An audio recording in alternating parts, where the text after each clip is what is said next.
Film की कहानी एक बेहद रहस्यमयी और दिमाग घुमा देने वाले इंटरव्यू से शुरू होती है। एक नामी कंपनी में एक बहुत बड़ी पोस्ट के लिए हजारों लोगों में से सिर्फ 8 उम्मीदवार चुने गए हैं। सभी को यकीन है कि अगर वे ये नौकरी हासिल कर लेते हैं तो उनकी जिंदगी बदल जाएगी। उत्साह और तनाव से भरे ये 8 लोग एक विशेष परीक्षा कक्ष में पहुंचते हैं, जहां उनके लिए अलग अलग सीटें लगाई गई है। हर सीट पर एक उत्तर पत्र रखा हुआ है जिस पर केवल उम्मीदवार का नंबर लिखा है। कुछ ही देर में एक निरीक्षक कमरे में आता है। वो सभी को बताता है कि वे इस कठिन चयन प्रक्रिया के अंतिम चरण तक पहुंच चुके हैं। अब उनके सामने केवल एक सवाल होगा और उसके लिए उन्हें 80 मिनट का समय दिया जाएगा। इसके साथ ही वो 3 नियम भी बताता है। पहला, वे निरीक्षक या दरवाजे पर खड़े गार्ड से बात नहीं कर सकते। दूसरा, वे अपनी उत्तर पत्रिका को किसी भी तरह खराब नहीं कर सकते। और तीसरा, अगर कोई इस कमरे से बाहर गया तो तुरंत अयोग्य घोषित कर दिया जाएगा। नियम सुनाने के बाद निरीक्षक पूछता है, क्या किसी को कोई सवाल पूछना है? लेकिन कोई कुछ नहीं बोलता। निरीक्षक कमरे से बाहर चला जाता है। जैसे ही उम्मीदवार अपनी उत्तर पत्रिकाओं को देखते हैं, उनके होश उड़ जाते हैं। सभी कागज पूरी तरह खाली है। उन पर कोई प्रश्न ही नहीं लिखा हुआ। हर कोई हैरान और परेशान हो जाता है। आखिर जब सवाल ही नहीं है तो जवाब कैसे दिया जाए? एक लड़की घबराकर अपनी शीट पर लिख देती है कि वो इस नौकरी के योग्य है, लेकिन उसी पल गार्ड आता है और उसे कमरे से बाहर ले जाता है क्योंकि उसने अपनी उत्तर पत्रिका खराब कर दी थी। अब बाकी उम्मीदवारों को समझ आता है कि नियम कितने सख्त है। थोड़ी देर बाद एक उम्मीदवार कहता है कि निरीक्षक ने उनसे एक दूसरे से बात करने को मना नहीं किया था। इसका मतलब है कि वे आपस में चर्चा कर सकते हैं। ये सुनकर सभी को थोड़ी राहत मिलती है। वे फैसला करते हैं कि पहले उन्हें प्रश्न ढूंढना होगा, क्योंकि जवाब तो बाद में भी दिया जा सकता है। उम्मीदवार अपने असली नाम बताने की कोशिश करते हैं, लेकिन तभी एक व्यक्ति ध्यान दिलाता है कि उनकी शीट्स पर केवल नंबर है, नाम नहीं। शायद ये भी परीक्षा का हिस्सा है, इसलिए वे एक दूसरे को पहचानने के लिए उपनाम देने लगते हैं। एक अश्वेत उम्मीदवार को ब्लैक, गोरे आदमी को व्हाइट और सुनहरे बालों वाली लड़की को ब्लॉन्ड कहा जाने लगता है। इस बीच एक रहस्यमयी व्यक्ति पूरे समय चुप बैठा रहता है। वो किसी चर्चा में हिस्सा नहीं लेता और बाकी लोगों से अलग दिखाई देता है। सभी उम्मीदवार प्रश्न खोजने के अलग अलग तरीके अपनाते हैं। कोई कागज को रोशनी में देखकर जांचता है, कोई सोचता है कि शायद अदृश्य स्याही का इस्तेमाल किया गया है। ब्लॉन्ड सुझाव देती है कि पेंसिल से कागज पर शेडिंग करके देखा जाए, लेकिन ब्लैक उसे रोक देता है।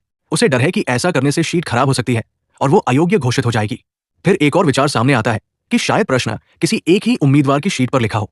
सभी एक दूसरे की शीट जांचते हैं, लेकिन हर कागज खाली दिखाई देता है। अब उन्हें शक होने लगता है कि प्रश्न किसी विशेष प्रकार की रोशनी में दिखाई देता होगा। तभी ब्लॉन्ड कमरे में लगी नीली इमरजेंसी लाइट्स को नोटिस करती है। उन्हें लगता है कि शायद उन्हीं लाइट्स में प्रश्न दिखाई दे, लेकिन समस्या यह है कि वे लाइट्स तभी जलेंगी जब मुख्य बिजली बंद होगी। काफी बहस के बाद उम्मीदवार वोटिंग करते हैं और कमरे की सभी लाइटें तोड़ देते हैं। सौभाग्य से नीली इमरजेंसी लाइट्स जल उठती है। सब उत्साहित होकर अपनी शीट्स जांचते हैं, लेकिन फिर भी कुछ नहीं दिखता। समय लगातार निकलता जा रहा है और तनाव बढ़ता जा रहा है। व्हाइट धीरे धीरे अपना असली स्वभाव दिखाने लगता है। वो चालाक, निर्दयी और स्वार्थी है। वो सोचता है कि अगर अपनी शीट खराब करना मना है तो दूसरों की शीट खराब करने पर शायद कोई रोक नहीं होगी। वो पहले बाहर निकाली गई लड़की की उत्तर पत्रिका पर प्रयोग करने लगता है, लेकिन उसे कोई सफलता नहीं मिलती। हताश होकर वो और भी अजीब हरकतें करने लगता है। उसके व्यवहार से बाकी उम्मीदवार परेशान हो जाते हैं। तभी कमरे के कोने में बैठा चुप व्यक्ति अचानक रोने लगता है और फ्रेंच भाषा में कुछ कहता है। एक महिला उसकी बात का अनुवाद करती है। उसका अर्थ होता है, ये तुम्हारा असली चेहरा दिखाता है। अब उम्मीदवारों को शक होने लगता है कि शायद ये परीक्षा ज्ञान की नहीं बल्कि व्यक्तित्व की है। कुछ लोग सोचते हैं कि शायद कमरे में लगे बड़े शीशे के पीछे कोई उन्हें देख रहा है। वे अनुमान लगाते हैं कि कंपनी का मालिक खुद उनकी हर हरकत पर नजर रख रहा होगा। चर्चा के दौरान कंपनी के बारे में भी कुछ बातें सामने आती है। पता चलता है कि ये कंपनी एक भयानक बीमारी के लिए दवा बनाती है। दुनिया भर में लाखों लोग उस बीमारी से पीड़ित हैं और उन्हें हर घंटे दवा लेनी पड़ती है ताकि संक्रमण बढ़ न सके। यही कारण है कि इस नौकरी का महत्व बहुत ज्यादा है। उम्मीदवार अब अगला प्रयोग करने का फैसला करते हैं। उन्हें लगता है कि शायद फायर स्प्रिंकलर का पानी किसी रासायनिक घोल की तरह काम करे और प्रश्न को प्रकट कर दे। एक महिला गार्ड का लाइटर चुरा लेती है और स्प्रिंकलर सक्रिय करने की कोशिश करती है, लेकिन व्हाइट उसे धोखे से उसकी उत्तर पत्रिका जला देने के लिए उकसा देता है। जैसे ही कागज जलता है, वो महिला अयोग्य घोषित कर दी जाती है और कमरे से बाहर निकाल दी जाती है। अब केवल 6 उम्मीदवार बचते हैं। ब्लैक को व्हाइट की चालाकी पर बहुत गुस्सा आता है। दोनों के बीच झगड़ा होने लगता है। इसी दौरान एक अजीब घटना घटती है। जब कोई लाइट्स आउट बोलता है तो कमरे की लाइटें बंद हो जाती है। फिर लाइट्स ऑन बोलते ही वापस जल उठती है। सभी को पता चलता है कि पूरा कमरा वॉइस कमांड से नियंत्रित होता है। अब तक चुप रहने वाला व्यक्ति भावनात्मक रूप से टूट जाता है।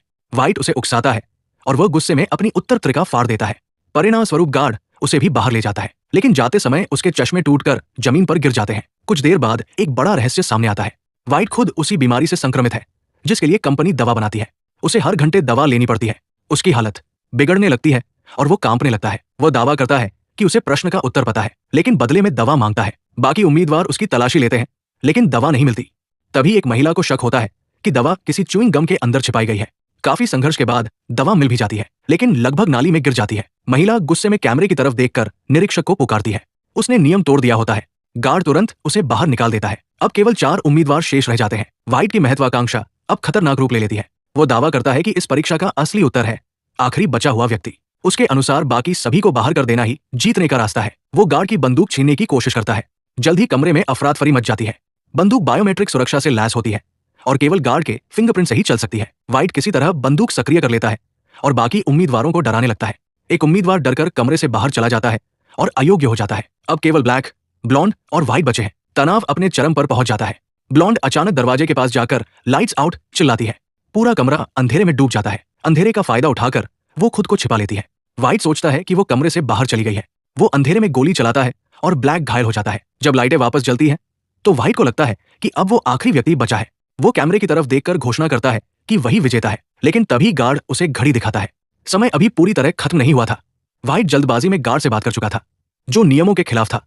इस तरह वो खुद अयोग्य घोषित हो जाता है। अब केवल ब्लॉन्ड बचती है। कमरे में सन्नाटा छा जाता है। ब्लॉन्ड अचानक टूटे हुए चश्मे को उठाती है जो उस चुप व्यक्ति के थे। जब वो उन लेंसों से अपनी उत्तर पत्रिका को देखती है तो पहली बार उस पर लिखा हुआ दिखाई देता है क्वेश्चन 1। उसी क्षण समय समाप्त हो जाता है। दरवाजा खुलता है और निरीक्षक अंदर आता है। उसके साथ वही चुप रहने वाला व्यक्ति भी आता है।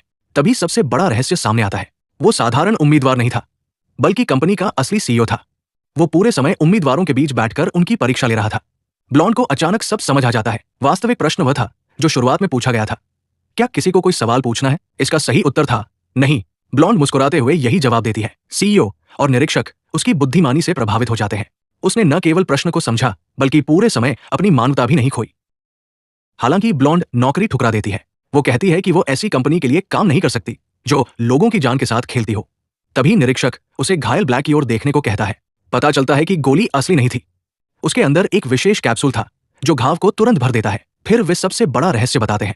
कंपनी ने केवल बीमारी को नियंत्रित करने वाली दवा ही नहीं बनाई बल्कि उसका पूर्ण इलाज भी खोज लिया है। ये खोज पूरी दुनिया को बदल सकती है। ये सुनकर ब्लॉन्ड का नजरिया बदल जाता है। उसे एहसास होता है कि कंपनी का उद्देश्य मानवता की मदद करना है। अंततः वो नौकरी स्वीकार कर लेती है। इसी भावनात्मक और चौंका देने वाले खुलासे के साथ ये शानदार साइकोलॉजिकल थ्रिलर समाप्त होती है। पूरी फिल्म ये दिखाती है कि असली परीक्षा बुद्धिमत्ता की नहीं बल्कि धैर्य, नैतिकता, टीम वर्क और इंसानियत की थी।